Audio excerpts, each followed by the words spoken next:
서울의 심장부 테헤란로의 마천루들 사이에서 넥서스 이노베이션즈 타워는 유독 차가운 위용을 뽐내고 있었다. 유리와 강철로 이루어진 거대한 탑은 마치 스스로가 미래의 신이라도 되는 듯 도시를 내려다보고 있었다. 그 꼭대기층에 가까운 42층 인공지능 개발 3팀의 사무실은 보이지 않는 긴장감으로 가득 차 있었다. 시간은 자정을 향해 달려가고 있었지만 꺼진 모니터는 찾아볼 수 없었다. 모두가 숨을 죽인 채 한 사람의 손가락 끝을 주목하고 있었다. 이수진. 그녀는 팀의 수석 엔지니어이자 지금 이 순간 넥서스의 미래를 손에 쥔 인물이었다.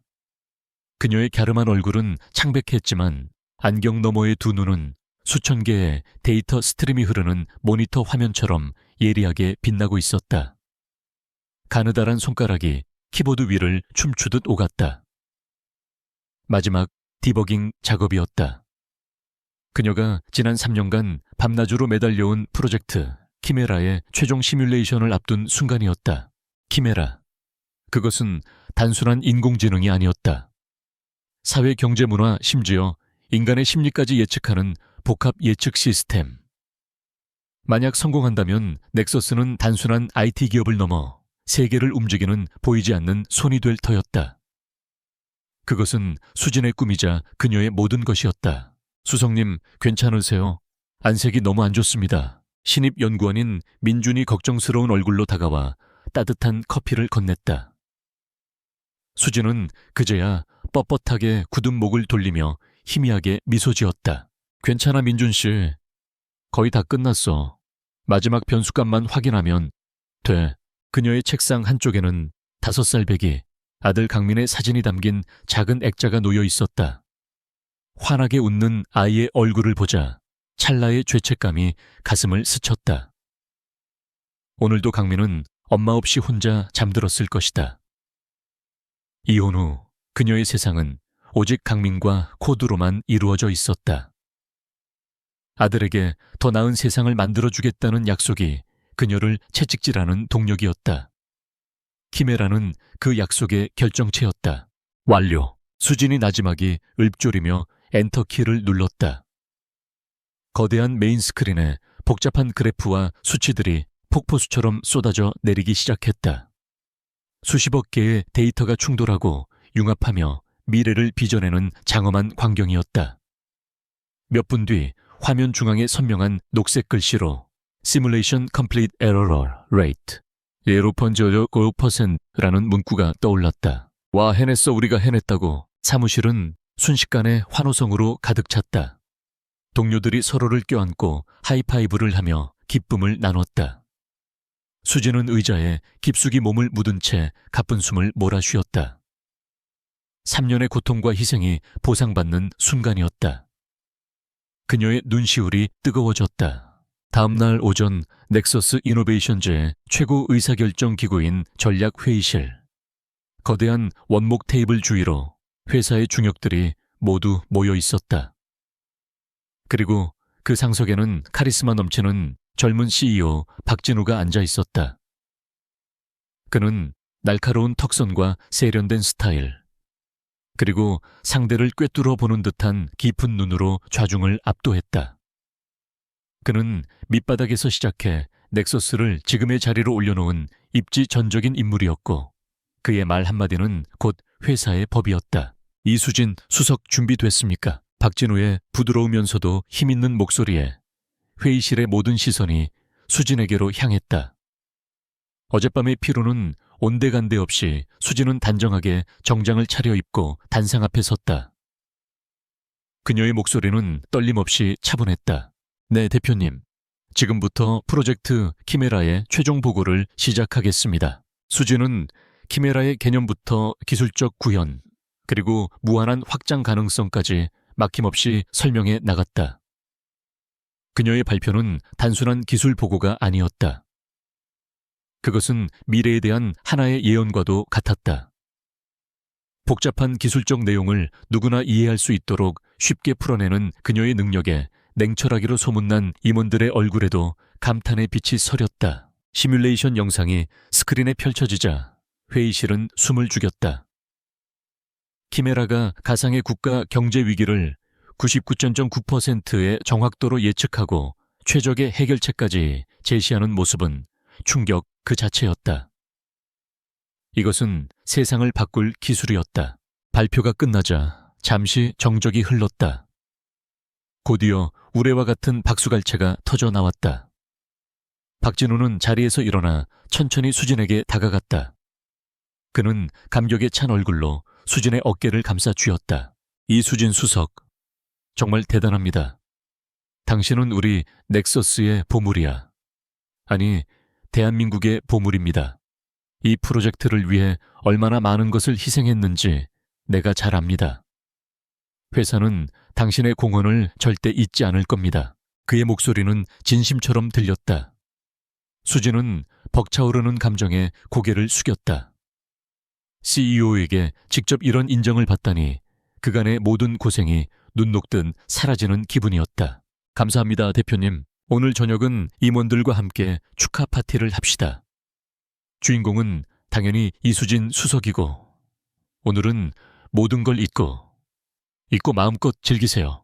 박진우는 인자한 미소를 지으며 그녀를 격려했다. 하지만 그의 눈빛 깊은 곳에서 번뜩이는 차가운 소유욕과 야망을 그 순간 수진은 미처 읽지 못했다. 그에게 키메라는 수진의 창조물이 아니었다. 그것은 자신의 제국을 완성할 마지막 퍼즐 조각일 뿐이었다. 그로부터 사흘 뒤 수진은 인생에서 가장 완벽한 행복을 느끼고 있었다. 프로젝트는 성공적으로 마무리되었고 회사는 파격적인 보너스와 특별 승진을 약속했다. 무엇보다 좋았던 것은 강민과 함께할 시간이 늘어났다는 점이었다. 그녀는 오랜만에 아들을 데리고 놀이공원에 갔다. 강민의 웃음소리를 들으며 수진은 비로소 자신이 만든 세상이 조금은 더 나아졌다고 생각했다. 하지만 그 행복은 신기루처럼 짧았다. 월요일 아침 평소와 같이 출근한 수진은 자신의 자리가 어수선한 것을 발견했다. 보안팀 직원 2명이 그녀의 컴퓨터를 조사하고 있었고 팀원들은 불안한 얼굴로 그녀를 힐끗거리고 있었다. 무슨 일이죠? 수진의 물음에 보안팀 직원은 차갑게 답했다. 이수진 수석님 잠시 감사팀으로 가주셔야겠습니다. 불길한 예감이 등골을 훑고 지나갔다. 감사팀 사무실은 싸늘한 공기로 가득했다. 박진우 대표와 인사팀장 그리고 법무팀장이 굳은 얼굴로 그녀를 기다리고 있었다. 박진우는 며칠 전의 따뜻한 미소는 온데간데 없이 마치 처음 보는 사람을 대하듯 냉혹한 표정을 짓고 있었다. 이수진 씨, 그는 이제 그녀를 수석이 아닌 씨라고 불렀다. 할 말이 없습니다. 정말 실망이 크군요. 대표님, 이게 도대체 무슨... 인사팀장이 서류 뭉치 하나를 테이블 위로 던졌다. 맨 위에는 기업 기밀 유출 혐의에 대한 내부 감사 보고서라고 적혀 있었다. 보고서의 내용은 충격적이었다. 키메라 프로젝트의 핵심 소스 코드가 지난 주말 수진의 개인 IP를 통해 외부의 정체불명 서버로 전송되었다는 것이었다. 로그 기록 데이터, 전송량 접속 시간까지 완벽하게 조작된 증거들이 그녀를 범인으로 지목하고 있었다. 아닙니다. 전 절대 그런 짓을 한 적이 없습니다. 이건 조작입니다. 수진은 필사적으로 항변했다. 자신의 모든 것을 바친 자식 같은 프로젝트를 팔아넘기다니 말도 안 되는 누명이었다. 하지만 아무도 그녀의 말을 믿으려 하지 않았다. 박진우가 차갑게 입을 열었다. 그의 목소리에는 일말의 동정심도 없었다. 증거가 이렇게 명백한데도 발뺌할 생각입니까? 경쟁사인 퀀텀 리프에서 거액의 돈을 제안받았다는 제보도 있습니다.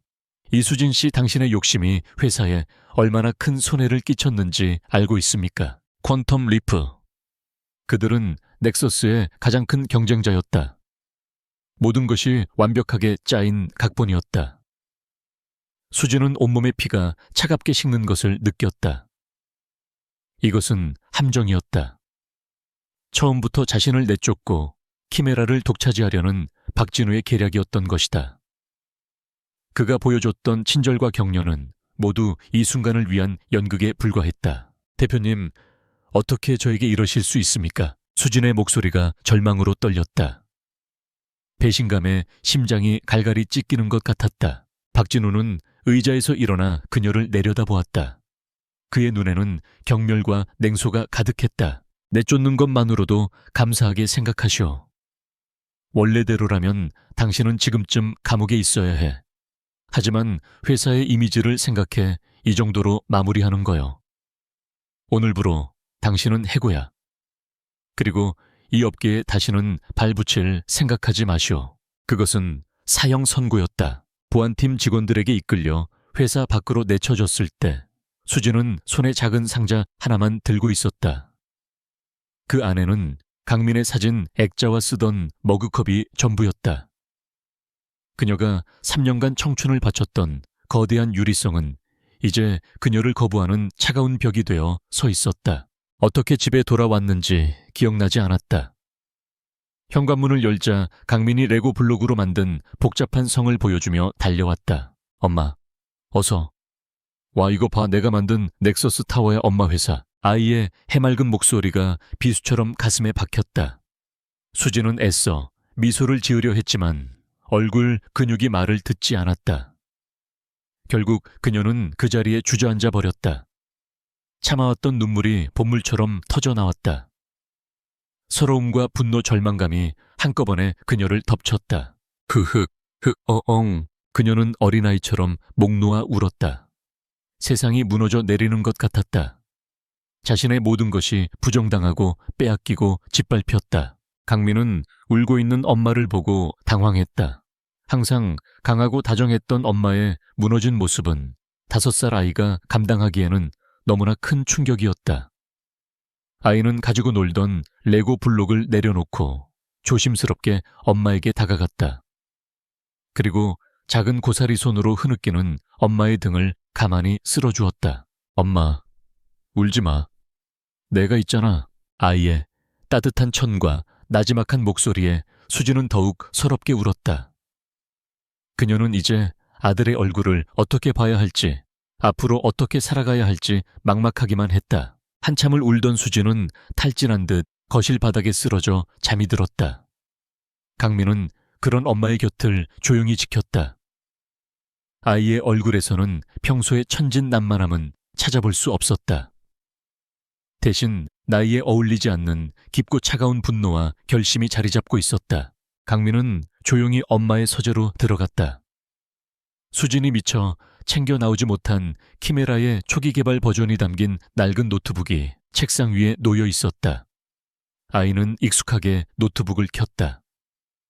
화면에 복잡한 코드들이 나타나자 아이의 눈이 섬뜩할 정도로 빛나기 시작했다. 아이는 엄마가 왜 우는지 알고 있었다. 엄마의 것을 빼앗아간 나쁜 사람이 누구인지도 짐작할 수 있었다. 평소 수진이 무심코 뱉었던 박진우 대표라는 이름을 아이는 똑똑히 기억하고 있었다. 5살 강민의 세상은 단순했다. 엄마를 울린 사람은 나쁜 사람이다. 그리고 나쁜 사람은 벌을 받아야 한다. 아이의 작은 손가락이 키보드 위를 움직이기 시작했다. 그것은 복수를 위한 첫걸음이었다. 거대한 제국을 무너뜨릴 작은 균열이 세상에서 가장 순수하고도 무서운 분노에 의해 조용히 만들어지고 있었다. 시간은 상처를 치유하는 것이 아니라 무뎌지게 할 뿐이었다. 이수진에게 지난 몇 주는 지옥 그 자체였다. 배신자라는 주홍글씨는 생각보다 훨씬 더 잔인하고 끈질겼다. 한때 그녀를 모셔가려 경쟁하던 헤드헌터들은 이제 그녀의 전화를 피했다. 수십 통의 이력서를 보냈지만 돌아오는 것은 정중하지만 차가운 거절의 메일뿐이었다. 업계는 좁았고 넥서스의 CEO 박진우가 퍼뜨린 소문은 치명적인 독처럼 번져나갔다.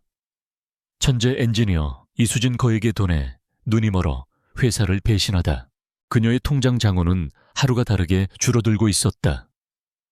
대출금 관리비, 강민의 유치원비까지 숨만 쉬어도 돈이 나갔다. 밤에는 잠을 이룰 수 없었다. 천장에 어른거리는 박진우의 비웃는 듯한 얼굴과 동료들의 경멸, 어린 시선이 그녀를 괴롭혔다. 분노와 무력감이 파도처럼 밀려와 그녀를 집어삼켰다. 그녀의 절망이 깊어지는 동안 아들 강민의 세상은 다른 차원에서 흐르고 있었다. 아이는 더 이상 레고 블록으로 높은 탑을 쌓지 않았다. 대신 복잡한 기하학적 패턴이나 수학 공식처럼 보이는 구조물을 만들었다. 거실 바닥은 아이가 색색의 블록으로 구현한 프랙털 도형들로 가득 찼다. 아이는 스케치북에 그림 대신 알 수 없는 숫자와 기호들을 채워나갔다. 5살 아이의 것이라고는 믿을 수 없는 정교하고 논리적인 패턴들이었다. 수지는 아들의 이런 모습이 그저 똑똑한 아이의 독특한 놀이라고만 생각했다.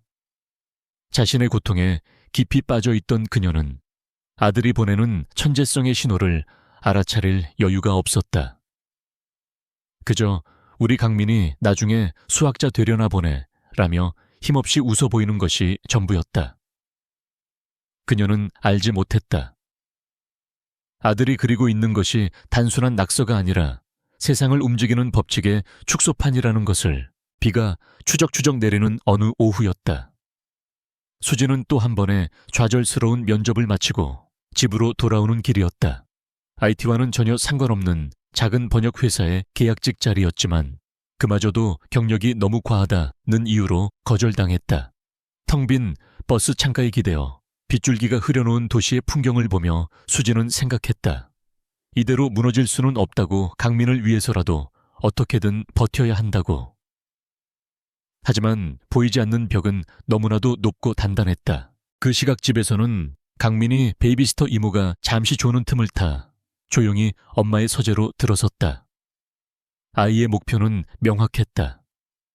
며칠 전 엄마가 절규하며 끌어안고 울었던 그 낡은 노트북.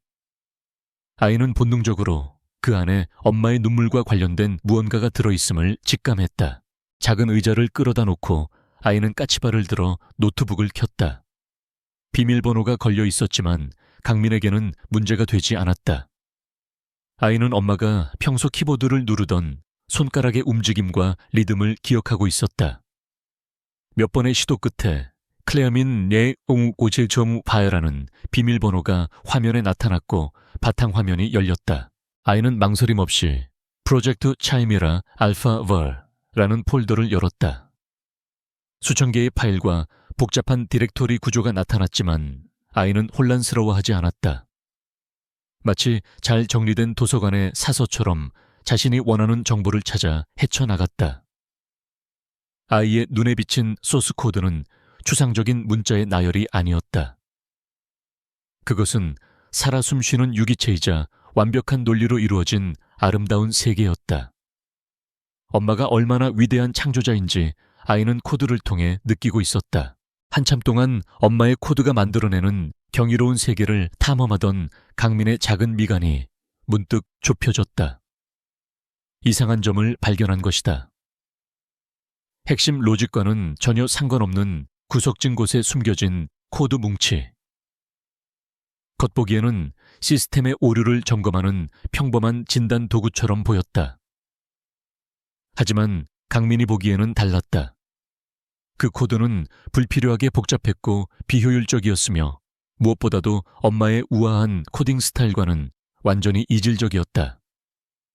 마치 잘 조율된 오케스트라에 섞여 들어온 불협화음 같았다. 아이는 집요하게 그 코드 뭉치를 파고들었다. 그리고 발견했다. 그 코드가 주기적으로 특정 데이터를 외부의 IP 주소로 전송하고 있다는 사실을. 그것은 진단 도구가 아니었다.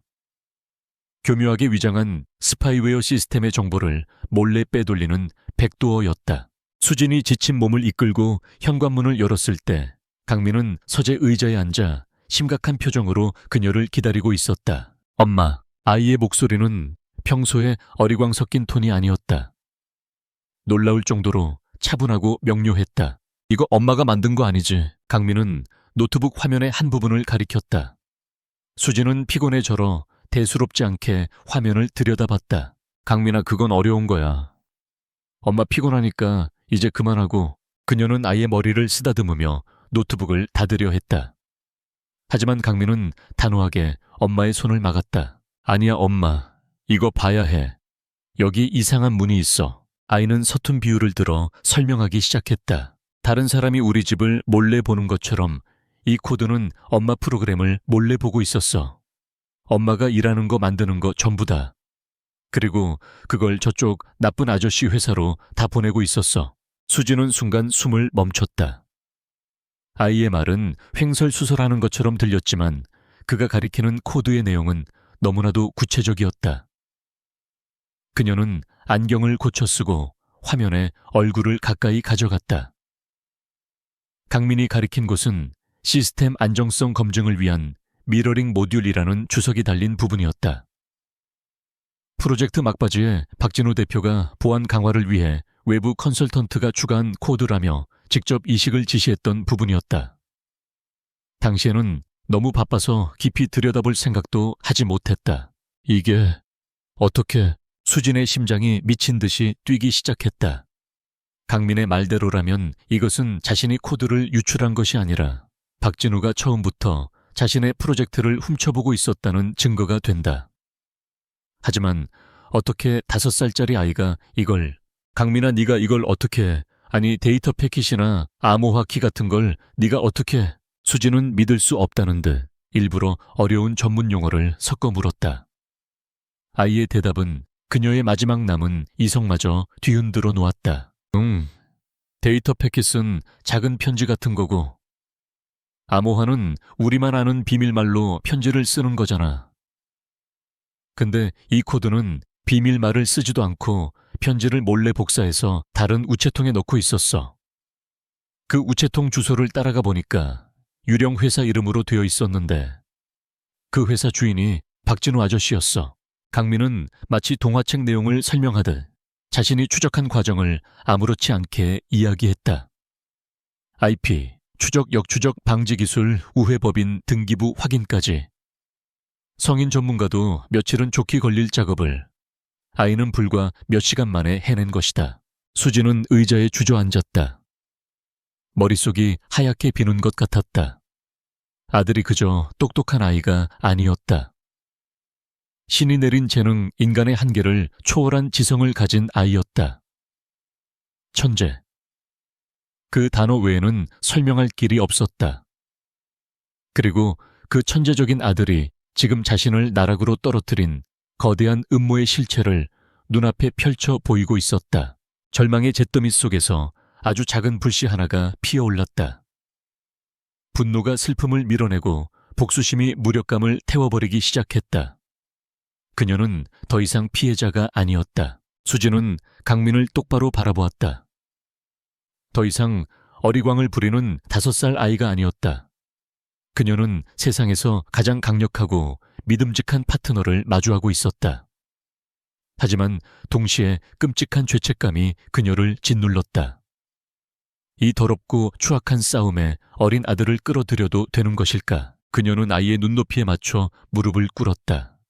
그리고 한 사람의 동등한 인격체에게 말하듯 조심스럽게 입을 열었다. 강민아, 엄마를 도와줄 수 있니? 그녀의 목소리가 가늘게 떨렸다. 이건 그냥 게임이 아니야. 아주 위험한 일이야. 나쁜 아저씨는 힘이 아주 세서 우리가 다칠 수도 있어. 강민은 잠시 엄마의 눈을 말없이 응시했다. 아이의 검은 눈동자는 모든 것을 이해하고 있다는 듯 깊고 고요했다. 잠시 후 아이는 단호한 목소리로 대답했다. 엄마, 울게 한 사람 혼내줄 거야. 그 한마디에 수진의 모든 망설임이 사라졌다. 이것은 아들을 이용하는 것이 아니었다. 이것은 두 사람이 함께 싸우는 것이었다. 부당한 세상에 맞서 엄마와 아들이 서로의 유일한 편이 되어 벌이는 전쟁이었다. 그날 밤 수진의 집 서재에는 늦게까지 불이 꺼지지 않았다. 거실의 불은 모두 끈 채 오직 서재에서 새어나오는 모니터 불빛만이 어둠을 밝히고 있었다. 수진은 더 이상 구직 사이트를 뒤지지 않았다. 대신 그녀는 화이트보드에 넥서스 이노베이션즈의 복잡한 서버 구조와 내부 네트워크망을 그리기 시작했다. 박진우의 비자금 흐름, 의심스러운 자회사들의 지배구조, 그와 엮인 정관계 인사들의 이름까지 그녀의 머릿속에 있던 모든 정보가 거대한 지도로 구체화되고 있었다. 그리고 그 옆 작은 의자에 앉은 강민은 낡은 노트북 키보드 위에서 작은 손가락을 현란하게 움직이고 있었다. 아이의 손끝에서 태어난 코드들은 유령처럼 넥서스의 철통 같은 방화벽을 세우며 들어가고 있었다. 아이는 파괴하지 않았다. 그저 조용히 깊숙이 침투하여 모든 것을 보고 듣고 기록할 뿐이었다. 집안을 감싸던 절망의 공기는 사라지고 그 자리에는 얼음장처럼 차갑고 날카로운 긴장감이 감돌았다. 그것은 폭풍전야의 고요함이었다. 거대한 거인을 무너뜨리기 위한 세상에서 가장 작은 두 사람의 방역이 조용히 시작되고 있었다. 숫자는 거짓말을 하지 않았다. 그리고 이제 그 숫자들이 그들의 가장 강력한 무기가 될 터였다. 이수진과 강민의 아파트는 밤이 되면 다른 공간으로 변모했다. 낮 동안은 평범한 모자에 단란한 보금자리였다. 수진은 이력서를 검토하고 가끔은 형식적인 면접을 보러 나가는 척했고, 강민은 유치원에서 친구들과 어울리거나 놀이터에서 흙장난을 하는 평범한 5살 아이를 연기했다. 그러나 해가 지고 세상이 잠들면 작은 거실은 거대한 적과 맞서는 비밀스러운 작전 사령부로 바뀌었다. 수진은 지휘관이었다. 그녀는 목표를 설정하고 정보 수집의 우선순위를 정했으며 무엇보다도 넘지 말아야 할 선을 명확히 그었다. 어느 날 밤 넥서스의 회계 서버에서 박진우의 개인 비자금 흐름을 추적하던 강민이 무심코 물었다. 엄마, 이 돈 우리가 그냥 없애버리면 안 돼. 아이의 순수한 질문에 수진은 하던 일을 멈추고 강민을 진지하게 바라보았다. 강민아, 우리는 저 사람하고 달라. 우리는 복수를 하는 게 아니야. 정의를 찾는 거야. 없는 사실을 만들거나 증거를 조작해서는 안 돼. 우리는 그저 감춰진 진실을 세상에 드러낼 뿐이야. 그게 우리의 무기이고 우리가 이겨야만 하는 이유야. 그녀의 말은 강민에게 가장 중요한 작전 규칙이 되었다. 강민은 현장의 요원이었다. 아이는 스스로에게 헬리오스라는 코드네임을 붙였다. 모든 것을 보고 모든 것을 아는 태양의 신. 아이의 작은 손가락은 키보드 위에서 가장 정교한 무기가 되었다. 아이의 해킹 방식은 무식하게 문을 부수는 것이 아니었다. 시스템의 가장 약한 고리를 찾아 조용히 스며드는 마치 숙련된 외과 의사의 메스처럼 우아하고 치명적이었다. 흔적을 남기지 않는 유령, 그것이 헬리오스의 방식이었다. 본격적인 침투는 예상치 못한 곳에서 시작되었다. 넥서스 타워 45층 최고 임원 라운지에 있는 스마트 커피 머신. 최신 IoT 기술이 집약된 그 기계는 편리함을 제공했지만 동시에 누구도 신경 쓰지 않는 보안의 허점이었다. 강민은 커피 머신의 펌웨어에 내장된 아주 사소한 취약점을 발견했다. 그것을 발판 삼아 아이는 임원 라운지의 내부 와이파이 네트워크에 접속하는 데 성공했다. 그것은 거대한 성의 개구멍을 찾아낸 것과 같았다. 강민은 와이파이 네트워크를 통해 임원들의 노트북과 태블릿에 접근했고 거기서 낮은 수준의 접근 권한을 가진 계정 정보를 몇 개 훔쳤다. 그리고 그 계정들을 이용해 마치 정상적인 직원인 것처럼 위장하여 더 깊은 내부 서버로 한 단계씩 나아갔다. 권한 상승, 또 다른 계정 탈취, 그리고 더 깊은 곳으로의 잠입.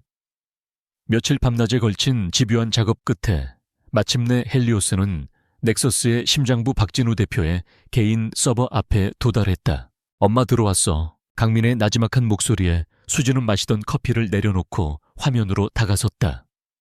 화면에는 박진우의 모든 것이 담겨 있었다. 암호화된 이메일, 개인 일정 대외비 문서, 그리고 무엇보다도 여러 개의 차명 계좌로 연결된 비밀 금융 거래 기록까지. 부도덕한 야망으로 쌓아 올린 제국의 민낯이 고스란히 드러나는 순간이었다. 그날부터 수진과 강민은 밤잠을 설쳐가며 데이터를 분석하기 시작했다. 강민이 거대한 정보에 강해서 낚아올린 날것의 데이터들을 수진이 날카로운 분석력으로 꿰어 맞춰 진실이라는 그림을 완성해 나갔다. 그녀는 수년간 빅데이터와 씨름하며 단련된 전문가였다. 그녀의 눈에는 무질서해 보이는 숫자와 텍스트의 나열 속에서 일정한 패턴과 연결고리가 보였다. 조세피난처에 설립된 유령 회사들, 컨설팅 비용으로 위장되어 정계 유력 인사들에게 흘러들어간 검은 돈, 사용자들의 개인정보를 데이터 브로커들에게 팔아넘긴 추악한 거래 내역. 박진우는 단순히 그녀의 프로젝트를 훔친 도둑이 아니었다. 그는 회사를 좀먹고 사회를 병들게 하는 거대한 악이었다. 데이터는 많은 것을 말해주었지만 모든 것을 설명해주지는 않았다. 디지털 흔적만으로는 부족했다. 그 이면에 숨겨진 인간들의 대화, 은밀한 약속 표정 같은 사람의 정보가 필요했다. 수지는 내부 조력자의 필요성을 절감했다. 그녀의 머릿속에 한 사람의 얼굴이 떠올랐다. 김영호 연구원. 김영호는 수진이 이끌던 3팀의 팀원이었다. 성실하고 재능이 있었지만 조금은 소심한 청년. 그는 수진을 진심으로 따랐고 그녀의 비전을 누구보다 잘 이해했다. 수진이 쫓겨난 직후 박진우는 김영호를 괘씸죄로 아무런 관련도 없는 데이터 관리팀으로 좌천시켰다. 수진의 사람이라는 이유만으로 그 역시 박진우에게 원한을 품고 있을 가능성이 높았다. 하지만 어떻게 접촉할 것인가? 섣불리 연락했다가는 그까지 위험에 빠뜨릴 수 있었다. 수진의 고민을 들은 강민이 해결책을 제시했다. 내가 안전한 길을 만들게. 강민은 몇 시간에 걸쳐 다중 프록시 서버와 종단 간 암호화 기술을 이용해 절대로 추적이 불가능한 비공개 통신 채널을 만들었다. 그리고 그 채널을 통해 김영호의 개인 메일로 짧은 메시지 하나를 보냈다. 발신자는 존재하지 않는 유령이었다. 무슨 일이 있었는지 압니다. 그가 무슨 짓을 하고 있는지도 압니다. 바로잡는 것을 돕고 싶습니까? SJ. 그 시각 넥서스 타워 12층 데이터 관리실 구석에서 김영호는 무의미한 데이터 분류 작업을 하고 있었다. 한때 AI 개발의 최전선에서 꿈을 키우던 그는 이제 녹슨 기계의 부품처럼 소모되고 있었다. 그의 눈은 희망을 잃고 흐릿했다. 그때 그의 개인 스마트폰이 짧게 진동했다. 처음 보는 주소로부터 온 이메일이었다. SJ. 그 이니셜을 본 순간 김영호의 심장이 쿵 내려앉았다. 이수진. 그의 유일한 멘토이자 영웅이었던 사람. 그는 떨리는 손으로 메일 내용을 확인했다. 짧은 문장이었지만 그 안에는 거대한 폭풍이 담겨 있었다. 김영호는 공포에 휩싸였다. 박진우의 귀에 들어가는 날엔 자신은 이 업계에서 영원히 사라지게 될 것이다. 아내와 어린 딸의 얼굴이 눈앞에 어른거렸다. 그는 모른 척 메일을 삭제하려 했다. 하지만 그의 마음속에서 무언가가 그를 붙잡았다. 억울하게 쫓겨나던 수진의 마지막 모습, 비열하게 웃던 박진우의 얼굴, 그리고 매일 아침 거울 속에서 마주하는 꿈을 잃고 비굴하게 현실에 순응하고 있는 자신의 초라한 모습. 이대로 비겁자로 살아갈 것인가? 그날 밤 김영호는 잠을 이루지 못했다. 수백 번을 망설인 끝에 그는 동이 틀 무렵 결심을 굳혔다. 그는 강민이 만들어 놓은 보안 채널을 통해 짧은 답장을 보냈다. 네, 그 한 글자는 거대한 제국에 맞서는 또 하나의 조용한 반란의 시작이었다. 김영호는 위험하지만 귀중한 내부의 눈과 귀가 되어주었다. 그는 박진우의 동선 비공개 회의 일정, 그리고 회사 내부의 미묘한 분위기 변화 등을 전달해 주었다. 그의 정보는 수진과 강민이 확보한 디지털 증거에 생생한 맥락을 부여해 주었다. 예를 들어 데이터상으로는 박진우가 한 국회의원에게 거액의 후원금을 보낸 것으로만 나타났다.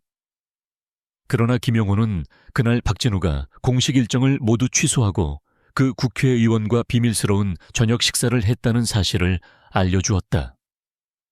뇌물의 증거가 완성되는 순간이었다. 수진이 빼앗긴 킴메라는 박진우의 손에서 오딘이라는 이름으로 바뀌어 있었다. 박진우는 오딘을 이용해 주가를 조작하고 경쟁사의 약점을 파고드는데 사용하고 있었다.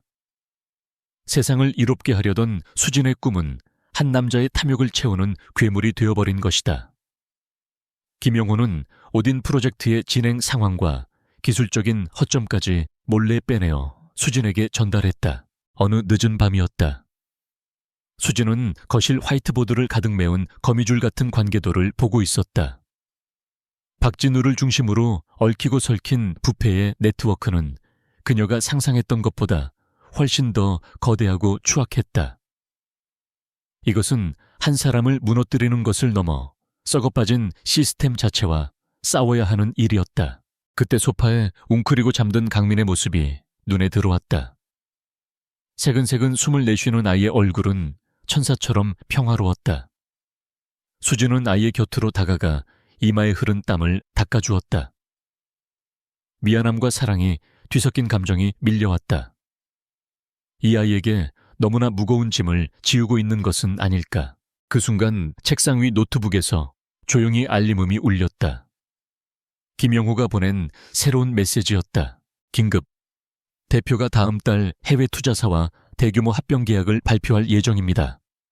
회사 가치를 최대로 부풀려 지분을 매각하고 현금화하려는 속셈인 것 같습니다. 수진의 눈빛이 차갑게 굳었다. 시간이 없었다.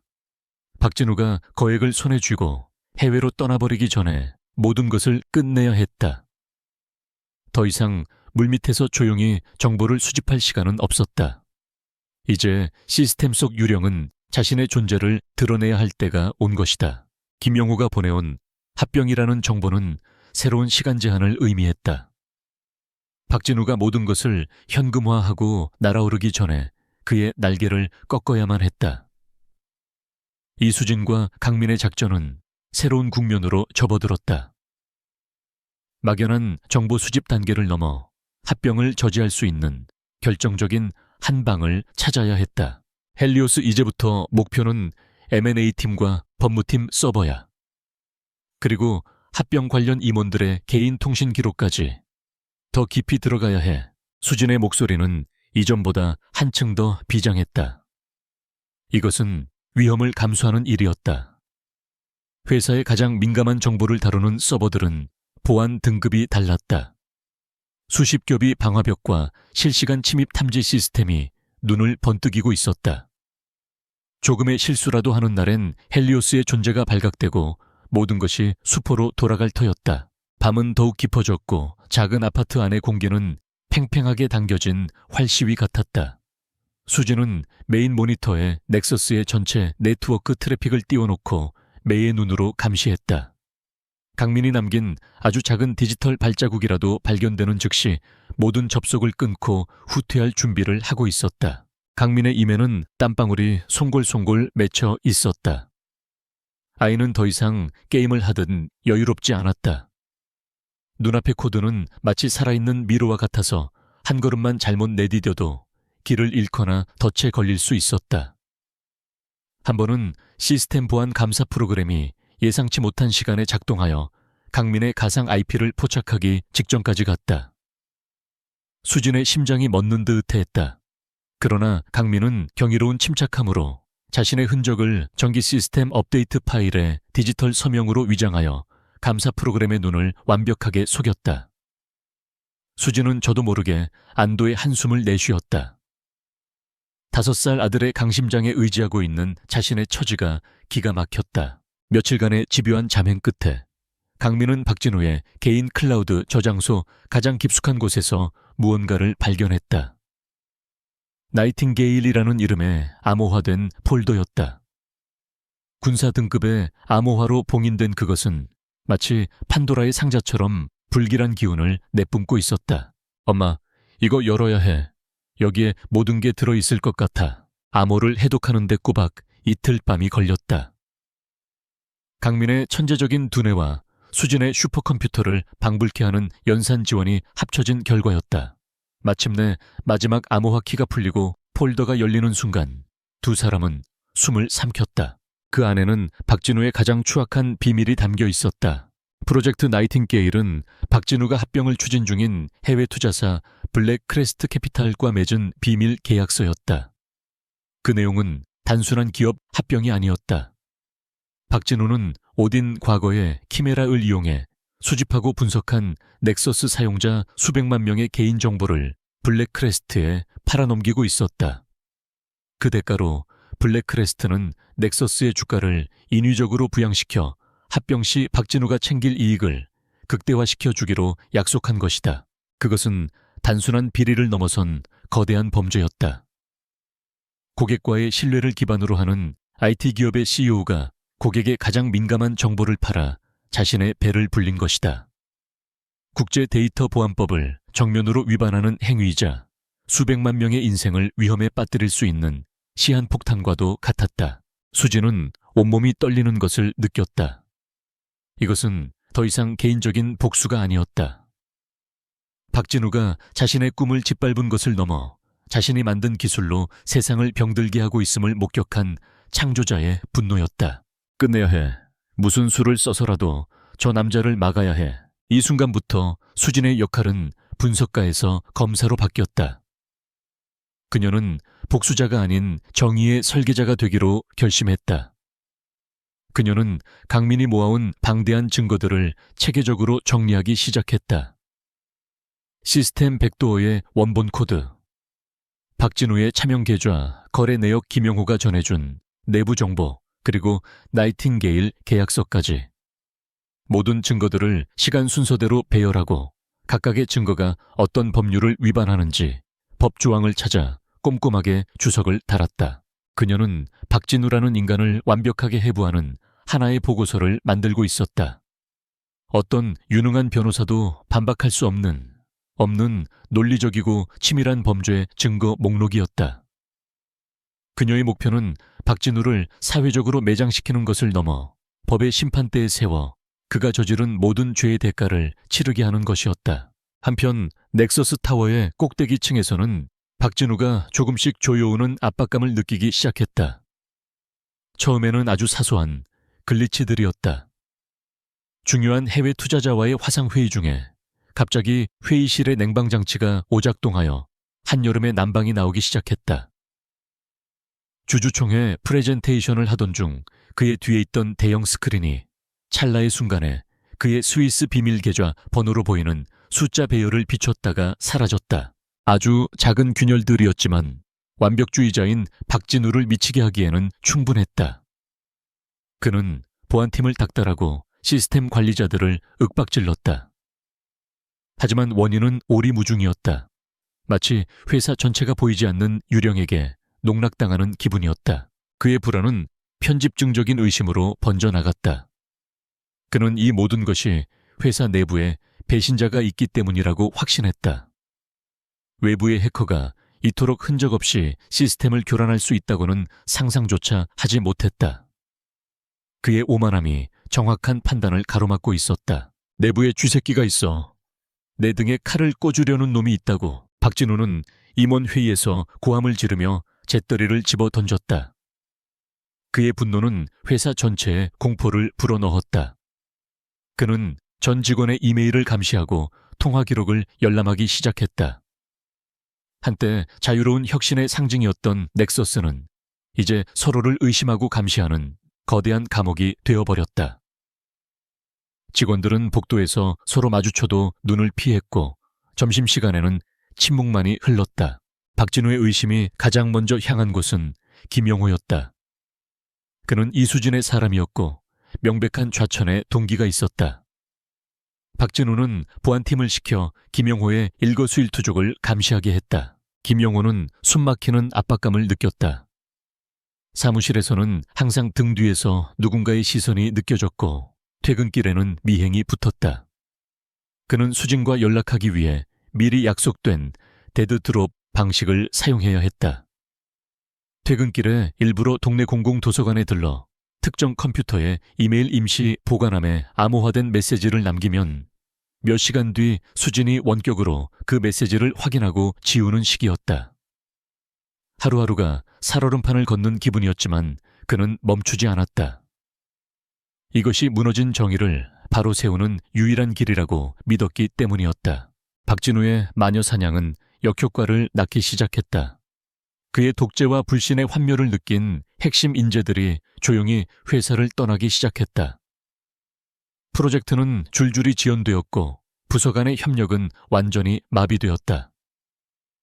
박진우가 평생에 걸쳐 쌓아 올린 제국은 그의 손에 의해 스스로 무너져 내리고 있었다. 그날 밤 박진우는 자신의 거대한 사무실에서 홀로 위스키를 마시고 있었다. 그의 앞에는 수십 개의 모니터가 직원들의 감시 화면을 비추고 있었다. 하지만 그의 눈에는 아무것도 들어오지 않았다. 그는 원인 모를 불안감에 휩싸여 있었다. 합병 계약은 순조롭게 진행되고 있었지만 무언가 잘못되고 있다는 불길한 예감이 그의 심장을 옥죄었다. 그때였다. 그의 메인 컴퓨터 모니터에 마치 유령처럼 작은 메시지 창 하나가 스르륵 떠올랐다. 그 어떤 프로그램도 실행하지 않았는데 말이다. 메시지 창에는 단 한 장의 그림이 있었다. 아름다운 나이팅게일 한 마리. 그리고 그 아래로 한 줄의 텍스트가 타이핑되었다. 사회는 노래하고 있나요? 쨍그랑. 박진우의 손에서 위스키 잔이 떨어져 대리석 바닥에 산산조각이 났다. 그의 얼굴에서 핏기가 가셨다. 프로젝트 나이팅게일. 그것은 그와 블랙크레스트의 대표 단 두 사람만이 아는 비밀 중의 비밀이었다. 정체 모를 유령은 단순한 해커가 아니었다. 그의 가장 깊고 어두운 심연을 꿰뚫어 보고 있었다. 하늘의 그물이 마침내 그의 목을 감아오고 있었다. 그는 덫에 걸렸다. 박진우의 사무실에 울려 퍼진 유리잔 깨지는 소리는 보이지 않는 전쟁의 서막을 알리는 총성이었다. 그는 생전 처음으로 통제 불가능한 공포를 느꼈다. 나이팅게일은 그의 아킬레스건이었다. 그는 즉시 외부의 최고 보안 컨설팅 업체를 불렀다. 수억 원의 돈을 쏟아부어 회사 전체의 네트워크를 이잡듯 뒤졌지만 결과는 허무했다. 시스템 로그 어디에도 침입의 흔적은 없었다. 유령은 연기처럼 사라진 후였다. 박진우의 공황에 가까운 반응을 그의 개인 서버에 심어놓은 감시 프로그램을 통해 실시간으로 지켜보던 이수진은 직감했다. 이제 때가 왔다고. 웅크리고 있던 맹수가 혼란에 빠진 지금이 첫 번째 돌을 던질 최적의 시점이었다. 강민아, 첫 번째 도미노를 쓰러뜨릴 시간이야. 수진의 말에 강민은 하던 블록 쌓기를 멈추고 엄마를 돌아보았다. 아이의 눈에는 질문이 담겨 있었다. 어떻게? 그것은 수진 역시 깊이 고민하던 문제였다. 모든 증거를 한꺼번에 터뜨리는 것은 하책이었다. 대중은 너무 많은 정보에 혼란을 느낄 것이고 박진우는 거대 세력의 음해라는 프레임으로 진실을 희석시킬 것이다. 정교한 외과 수술처럼 가장 아프지만 치명상은 아닌 곳을 정확히 찌를 필요가 있었다. 대중과 이사회의 의심을 사고 박진우를 벼랑 끝으로 몰아넣어 스스로 실수를 저지르게 만들 한방. 수진은 경찰이나 검찰에 제보하는 방안을 가장 먼저 배제했다. 박진우는 정관계의 거미줄 같은 인맥을 구축하고 있었다. 증거는 묵살되거나 수사는 지지부진하게 시간만 끌 가능성이 높았다. 이 싸움은 여론의 법정에서 시작해야 했다. 그녀는 며칠 밤낮으로 대한민국 언론계의 지형도를 분석했다. 그리고 마침내 최적의 인물을 찾아냈다. 인터넷 언론사 팩트저널의 오혜린 기자. 그녀는 대기업의 압력에도 굴하지 않고 끈질긴 취재로 금융범죄를 파헤치는 것으로 유명했다. 재계에서는 핏불이라는 별명으로 불릴 정도였다. 수진은 오예린에게서 동질감을 느꼈다. 남성 중심의 견고한 세계에서 실력 하나로 버티며 싸우는 또 다른 여성이었다. 메신저를 선택한 뒤 수진과 강민은 전달 방법을 설계했다. 단순한 익명의 이메일은 금물이었다. 강민은 오혜린 기자의 평소 동선을 파악했다. 그녀가 사무실 근처 카페의 공용 와이파이를 자주 이용한다는 사실을 알아냈다. 강민은 수십 개의 해외 프록시 서버와 다크웹을 경유하는 복잡한 우회로를 설계하여 발신지를 원천적으로 추적 불가능하게 만들었다. 그리고 그는 일회용 보안 파일 보관함을 만들었다. 그 안에 담긴 것은 나이팅게일의 거대한 진실이 아니었다. 단 하나의 그러나 부인할 수 없는 증거. 박진우가 합병 발표 직전 오딘을 이용해 주가를 미세하게 조정하여 차익을 챙기는 방안을 논의하는 내용이 담긴 30초 분량의 음성 파일이었다. 그것만으로도 명백한 시세 조종 행위였다. 오예린 기자에게 보내진 메시지는 간결하고 강렬했다. 넥서스의 진실. 녹음 파일을 확인하고 재무제표 H8 항목에서 시작하시오. H 헬리오스. 유령은 자신의 서명을 남겼다.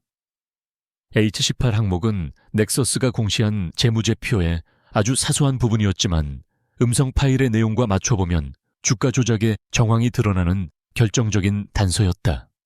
이것은 제보자가 모든 것을 알고 있으며 당신의 능력을 시험해보겠다는 지적인 도발이기도 했다. 오혜리는 하루에도 수십 통의 제보를 받는 베테랑 기자였다. 대부분은 음해거나 과장이 섞인 쓰레기 정보였다. 하지만 이번 제보는 달랐다. 완벽한 익명성 군더더기 없는 내용, 그리고 날카로운 단서까지. 기자의 직감이 날카롭게 울렸다. 그녀는 조심스럽게 음성 파일을 재생했다. 쩌렁쩌렁한 자신감에 넘치는 목소리. 박진우 대표의 목소리가 분명했다. 그녀는 곧바로 넥서스의 재무제표를 몇 년치나 뽑아 벽에 붙이고 분석에 들어갔다. A78 항목을 시작으로 그녀는 관련된 주식 거래 데이터와 공시 자료들을 며칠 밤낮으로 파고들었다. 그리고 마침내 거대한 그림이 맞춰졌다. 녹취록의 내용대로 넥서스의 주가는 특정 시점마다 비정상적인 등락을 거듭했고 그 과정에서 박진우와 관련된 유령 회사들이 막대한 차익을 챙겼다. 퍼즐 조각이 완벽하게 들어맞는 순간이었다. 오예리는 넥서스 홍보팀에 공식적인 답변을 요청했다.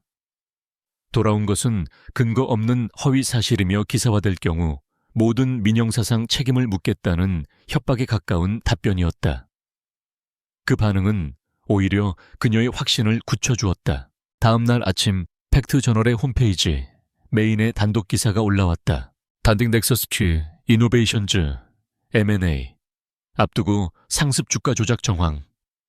미공개 녹취록 입수. 기사는 나이팅게일이나 개인정보 판매 같은 더 큰 범죄는 언급하지 않았다.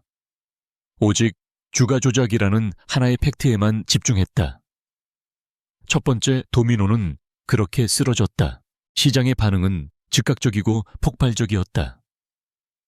승승장구하던 넥서스의 주가는 개장과 동시에 폭락하기 시작했다. 투자자들은 동요했고 합병을 논의하던 블랙크레스트 캐피탈은 긴급 해명을 요구하는 전화를 걸어왔다. 박진우를 맹신하던 이사회에도 균열의 조짐이 보이기 시작했다. 박진우는 분노했지만 동시에 오만했다. 그는 이 정도의 위기는 충분히 짓누를 수 있다고 믿었다. 그는 긴급 기자회견을 자청했다. 수많은 카메라 플래시 앞에서 그는 조금도 위축되지 않았다. 존경하는 국민 여러분, 그리고 투자자 여러분. 금일 보도된 내용은 넥서스의 성장을 시기하는 경쟁 세력의 악의적인 음해 공작입니다. 해당 녹취 파일은 정교하게 조작된 가짜이며 그는 자신감 넘치는 어조로 모든 의혹을 부인하며 오히려 언론사를 상대로 소송을 제기하겠다고 역공을 펼쳤다. 겉으로는 위기를 완벽하게 통제하는 리더의 모습이었다. 하지만 카메라 뒤에 그는 이성을 잃은 폭군이었다. 그는 이 모든 것이 내부의 배신자로부터 시작되었다고 확신했다. 그리고 그의 모든 의심은 한 사람에게로 향했다. 김영호. 그는 합병 관련 재무 정보를 열람할 수 있었던 소수의 인물 중 하나였고 이 수준의 사람이었다. 동기는 충분했다. 박진우는 김영호를 자신의 사무실로 불렀다. 그것은 공식적인 조사가 아닌 사적인 협박과 고문이었다. 내 놈이지. 내 놈이 이수진하고 짜고 내 뒤통수를 친 거지. 박진우는 김영호의 멱살을 잡고 벽으로 밀어붙였다. 내 가족들 길바닥에 놔앉고 싶어. 내가 너 하나 이 업계에서 매장시키는 건 일도 아니야. 지금이라도 사실대로 불면 용서해주지. 김영호는 극심한 공포에 떨었지만 간신히 정신을 붙잡았다. 수진은 이런 상황을 미리 예견하고 그에게 대비시켰다. 절대로 자백하지 말 것. 감정적으로 대응하지 말 것. 오직 모른다는 말로만 일관할 것. 정말 아무것도 모릅니다, 대표님. 박진우는 이성을 잃고 김영호의 얼굴에 주먹을 날렸다. 하지만 김영호는 끝까지 입을 열지 않았다. 분노가 극에 달한 박진우는 김영호를 대기 발령 조치하고 그의 모든 통신기기를 압수했다. 사실상의 가택연금이었다. 이 조치는 내부의 배신자를 색출하려던 그의 의도와는 달리 넥서스 직원들에게 CEO가 자신의 권력을 이용해 무고한 직원을 탄압한다는 인상만 심어주었다. 제국은 내부에서부터 빠르게 썩어 들어가고 있었다. 그날 저녁 넥서스 이노베이션즈의 이사회는 박진우 몰래 긴급 회의를 소집했다. 끝없이 추락하는 주가, 해외 투자사의 압박 악화되는 여론. 그들이 평생 쌓아온 부와 명예가 박진우 한 사람 때문에 물거품이 될 위기였다. 오랜 경론 끝에 이사회는 결정을 내렸다. 경영의 투명성을 확보하고 제기된 의혹을 해소하기 위해 외부 회계 법인을 통한 특별 감사를 실시하겠다는 것. 그것은 사실상 박진우의 손에서 회사의 장부를 통제할 권한을 빼앗겠다는 선언이었다. 같은 시각 수진의 아파트. 그녀는 TV뉴스 속보를 통해 이사회의 결정 사항을 보고 있었다. 화면 속에서 박진우는 기자들에게 둘러싸인 채 분노로 일그러진 얼굴을 하고 있었다. 수진은 조용히 TV를 껐다. 거실 한쪽에서 강민은 레고 블록으로 거대한 미로를 만들고 있었다. 수진은 아들의 곁으로 다가가 나지막이 말했다. 첫 번째 도미노가 쓰러졌어. 이제 진짜 폭풍이 시작될 거야. 강민은 엄마를 올려다보았다. 아이의 눈동자에 모니터의 차가운 빛이 반사되었다. 아이는 말없이 고개를 한번 끄덕이고는 다시 완벽한 정밀함으로 자신의 미로 위에 블록 하나를 더 올려놓았다. 외부 감사팀이 넥서스 타워에 입성한 날, 빌딩 전체에는 보이지 않는 전운이 감돌았다. 박진우는 언론 앞에서는 한 점 의혹 없이 모든 것을 투명하게 공개하겠다며 자신만만한 미소를 보였지만 그의 등 뒤에서는 필사적인 전쟁이 벌어지고 있었다. 그는 가장 신임하는 그리고 가장 깊이 연루된 임원 몇 명을 비밀리에 소집했다. 그의 지시는 짧고 단호했다. 감사팀이 찾아내기 전에 모든 것을 지워 흔적도 없이. 그 순간부터 넥서스의 핵심 서버실에서는 시간과의 싸움이 시작되었다. 박진우의 충복들은 이중 장부를 만들고 서버 로그를 삭제하고 불리한 데이터들을 파기하기 시작했다. 그들은 자신들의 디지털 범죄를 은폐하기 위해 또 다른 디지털 범죄를 저지르고 있었다. 하지만 그들의 모든 움직임은 헬리오스의 손바닥 안에 있었다. 강민은 박진우의 팀이 데이터를 삭제하는 것을 막지 않았다. 오히려 그들이 더 깊은 수렁에 빠지도록 내버려 두었다. 대신 그는 그들이 삭제하기 직전에 모든 원본 데이터를 완벽하게 백업해 두었다. 더 나아가 그들의 데이터 파기 및 조작 행위 자체를 실시간으로 기록했다. 그것은 증거 인멸이라는 빼도 박도 못할 또 하나의 범죄 증거가 되고 있었다. 수진의 체스판 위에서 박진우는 스스로 자신의 왕을 외통수로 몰아넣고 있는 셈이었다. 외부 감사는 예상보다 길어졌고 시장의 불안감은 극에 달했다. 결국 이사회는 더 이상 지체할 수 없다고 판단 긴급 주주총회 소집을 결정했다. 모든 의혹에 대해 회사의 입장을 명확히 밝히고 투자자들을 안심시키기 위한 마지막 카드였다. 주주총회는 전 세계로 생중계될 예정이었다. 박진우는 이것을 위기가 아닌 기회로 여겼다. 그는 대중 앞에서 자신의 결백을 증명하고 추락한 리더십을 회복할 절호의 기회라고 생각했다. 그는 자신의 인생을 건 프레젠테이션을 준비했다. 유려한 말솜씨와 카리스마로 모든 의혹을 시장의 과민 반응과 악의적인 가짜뉴스 탓으로 돌리고 곧 성사될 합병의 장밋빛 미래를 제시하여 분위기를 반전시킬 계획이었다. 마침내 운명의 날이 밝았다. 넥서스 타워의 대강당은 수백 명의 주주와 투자자 그리고 기자들로 발 디딜 틈이 없었다. 전 세계 수백만 명이 온라인 생중계를 통해 이 역사적인 순간을 지켜보고 있었다. 약속된 시간이 되자 박진우가 당당한 걸음으로 무대 위로 올라섰다. 그의 얼굴에는 한 점의 불안도 없이 오직 자신감과 확신만이 가득했다. 친애하는 주주 여러분, 임직원, 그리고 파트너 여러분, 그의 카리스마 넘치는 목소리가 강당을 가득 메웠다. 그는 잠시 말을 멈추고 청중을 둘러본 뒤 온화한 미소를 지으며 말을 이었다. 오늘 이 자리에 서게 된 것을 매우 유감스럽게 생각합니다. 하지만 동시에 저는 오늘이 넥서스의 진실된 힘과 밝은 미래를 다시 한번 증명하는 자리가 될 것이라 확신합니다. 그는 자신의 뒤에 있는 거대한 스크린을 향해 손짓했다.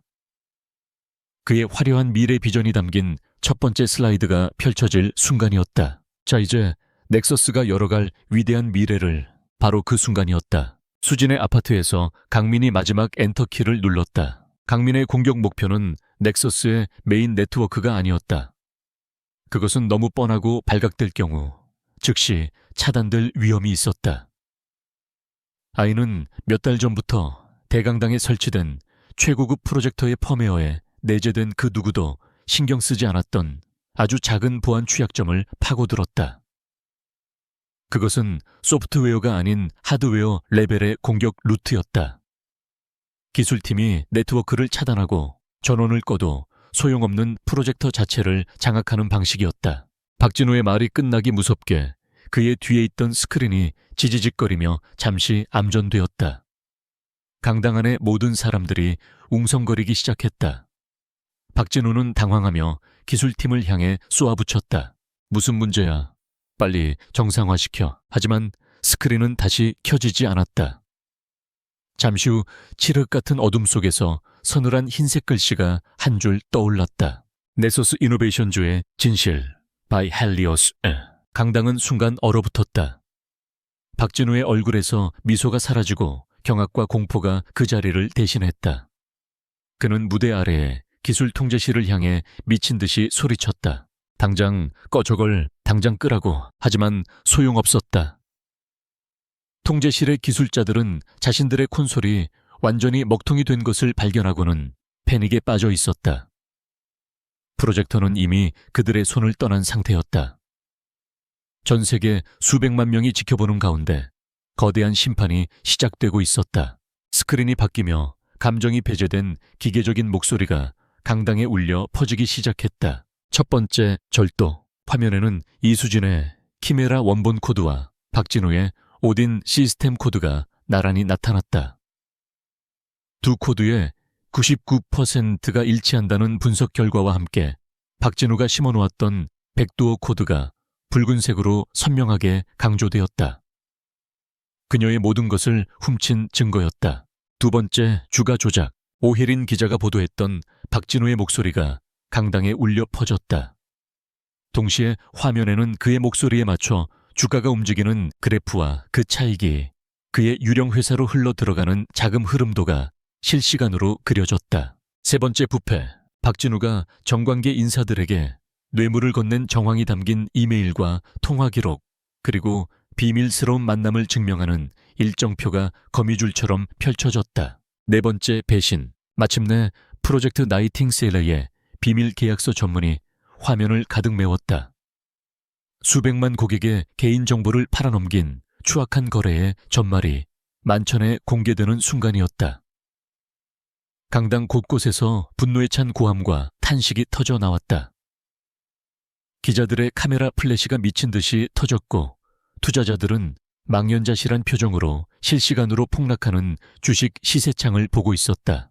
박진우는 무대 위에서 완전히 무너져 내렸다. 그는 거짓말이야, 전부 조작이야 라고 외쳤지만 그의 목소리는 분노한 군중의 함성에 묻혀버렸다. 그리고 마지막 슬라이드가 나타났다. 마지막 증거 인멸. 화면에는 지난 며칠간 박진우의 지시를 받은 임원들이 서버 로그를 삭제하고 데이터를 조작하는 모든 행위가 실시간으로 기록된 로그 파일이 떠올랐다. 누가 언제 어떤 파일을 삭제했는지 초단위까지 기록된 명백한 증거 앞에 객석에 앉아있던 그의 충복들마저 새하얗게 질려버렸다. 박진우는 이제 무대 위에서 완벽하게 혼자였다. 프레젠테이션이 끝나고 화면이 다시 암전되자 강당은 아수라장이 되었다. 바로 그때 강당 뒤쪽의 문이 활짝 열리며 수십 명의 검찰 수사관들이 들이닥쳤다. 오혜린 기자가 프레젠테이션이 시작되기 직전 헬리오스로부터 받은 모든 원본 증거 자료를 검찰에 넘긴 것이었다. 수사관들은 성난 인파를 해치고 무대 위로 올라갔다. 그리고 넋이 나간 채 서 있는 박진우의 앞에 섰다. 박진우 씨, 당신을 주가조작 업무상 횡령, 개인정보보호법 위반 및 증거인멸 등의 혐의로 긴급 체포합니다. 차가운 금속성의 수갑이 그의 손목에 채워졌다.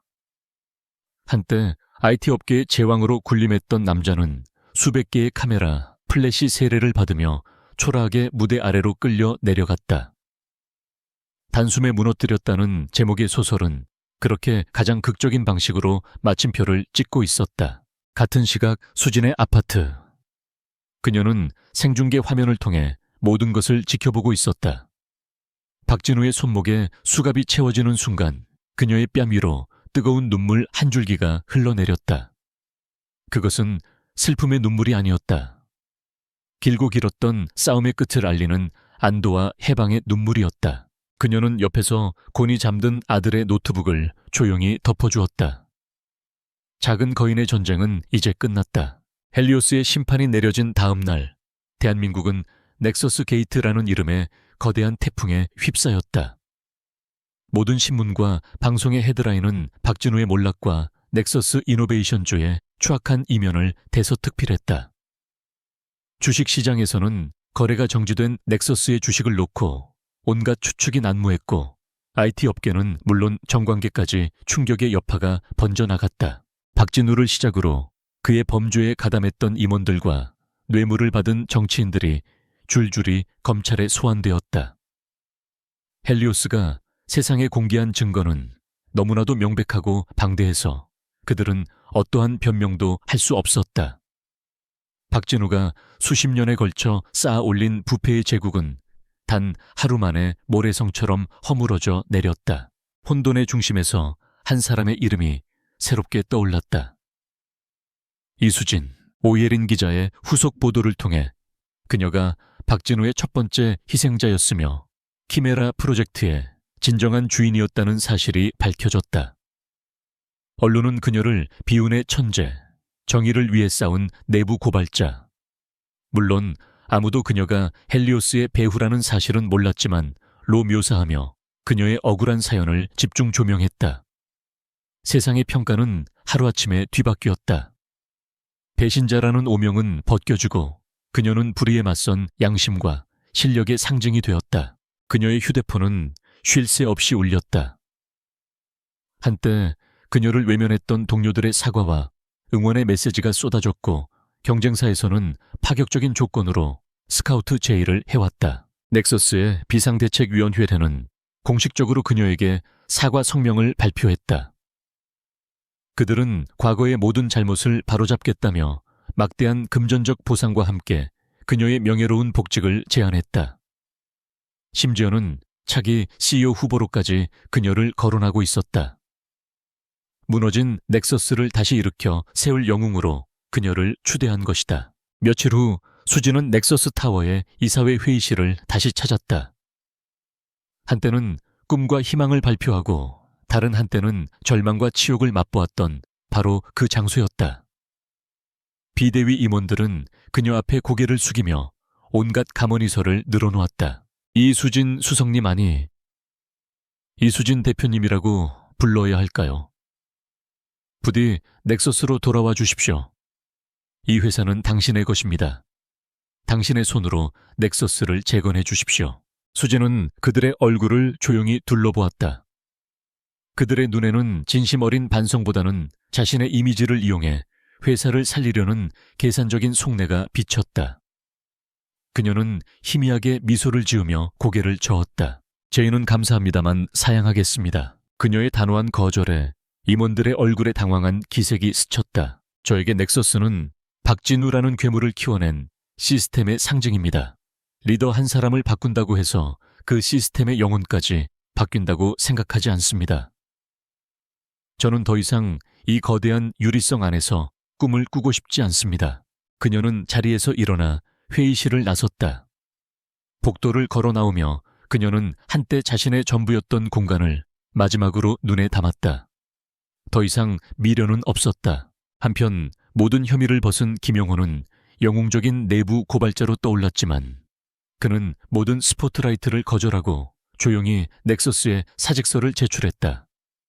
그 역시 더 이상 그곳에 머물고 싶지 않았다. 수지는 수소문 끝에 동네 작은 공원에서 딸과 함께 시간을 보내고 있는 김영호를 찾아갔다. 오랜만에 만난 두 사람은 어색한 침묵 속에서 한참을 마주보았다. 먼저 입을 연 것은 김영호였다. 정말 수성님이셨군요. 헬리오스. 그는 모든 것을 짐작하고 있었다. 수지는 말없이 고개를 끄덕였다. 김영호는 복잡한 표정으로 웃으며 말했다. 감사합니다. 저에게 다시 비겁자로 살지 않을 용기를 주셔서. 아니에요. 영호 씨의 용기가 없었다면 불가능했을 겁니다. 정말 고마워요. 두 사람은 진심이 담긴 악수를 나누었다. 수지는 그에게 새로운 제안을 했다. 저 작은 회사를 하나 시작해볼까 해요. 기술이 사람을 해치는 게 아니라 사람을 돕는데 쓰이는 그런 회사요. 혹시 저와 함께 해주실 수 있겠어요? 김영호는 한치의 망설임도 없이 대답했다. 물론입니다. 어디든 함께하겠습니다, 대표님. 몇 달 후 서울에 번화한 테헤란로가 아닌 구로의 한적한 디지털 단지 내 작은 인큐베이터 허브. 아고라 AI라는 소박한 간판이 걸린 사무실이 문을 열었다. 아고라는 고대 그리스의 광장처럼 기술을 독점하지 않고 모든 사람과 함께 소통하며 발전시키겠다는 수진의 철학이 담긴 이름이었다. 사무실은 화려함과는 거리가 멀었다. 중고 가구와 씨름하며 직접 조립한 책상 벽을 가득 메운 화이트보드, 그리고 언제나 향긋한 커피 냄새가 나는 작은 탕비실이 전부였다. 하지만 그곳에는 넥서스 타워에서는 결코 느낄 수 없었던 희망과 열정이 넘실거렸다. 그들의 첫 번째 프로젝트는 돈이 되는 일이 아니었다. 사회적 약자를 돕는 비영리 단체들을 위해 한정된 자원을 가장 효율적으로 분배할 수 있도록 돕는 인공지능 플랫폼을 무료로 개발하는 것이었다. 그것은 박진우의 탐욕에 오염되었던 키메라의 선한 영혼을 되살리는 작업이기도 했다. 시간이 흘러 계절이 바뀌었다. 아고라, AI에는 수진과 영호의 비전에 공감하는 젊고 재능 있는 청년들이 하나둘 모여들기 시작했다. 사무실은 조금씩 활기를 띠어갔다. 어느 늦은 저녁 모두가 퇴근한 사무실에는 수진과 강민 단둘만이 남아있었다. 수진은 화이트보드 앞에서 새로운 알고리즘을 설계하고 있었고 강민은 구석의 작은 책상에 앉아 있었다. 아이의 책상 위에는 더 이상 복잡한 소스 코드가 떠있는 낡은 노트북이 없었다. 대신 아이들을 위해 만들어진 쉬운 교육용 코딩 툴이 설치된 태블릿이 놓여 있었다. 강민은 더 이상 복수의 칼날을 갈지 않았다. 아이는 길 잃은 동물들을 집으로 데려다주는 착한 로봇 게임을 만들며 환하게 웃고 있었다. 천재성은 이제 파괴가 아닌 순수한 창조의 즐거움을 위해 사용되고 있었다. 아이는 비로소 자신의 나이로 돌아가 있었다. 수진은 조용히 아들의 곁으로 다가가 무릎을 꿇었다. 아이의 머리를 부드럽게 쓰다듬으며 그녀는 나지막이 속삭였다. 강민아, 고마워. 내 덕분에 엄마가 다시 꿈을 꿀 수 있게 됐어. 강민은 화면에서 눈을 떼고 엄마를 올려다보았다. 아이의 얼굴에 수진이 그토록 그리워했던 해맑고 순수한 미소가 번졌다. 나도 엄마가 웃어서 좋아. 두 사람은 함께 창밖을 내다보았다. 저 멀리 수많은 빌딩 숲 사이로 한때 세상을 호령했던 넥서스 타워가 보였다. 하지만 이제 그것은 그저 수많은 야경 중 하나일 뿐 더 이상 그들에게 어떤 힘도 미치지 못했다. 그들의 미래는 저 높은 유리성에 있지 않았다. 복수가 아닌 정의 위에, 돈이나 권력이 아닌 사랑과 신뢰 위에 세워진 바로 이곳 작고 따뜻한 사무실에 있었다. 길고 거칠었던 폭풍은 마침내 끝났다. 모자의 세상에 비로소 고요하고 찬란한 새벽이 밝아오고 있었다.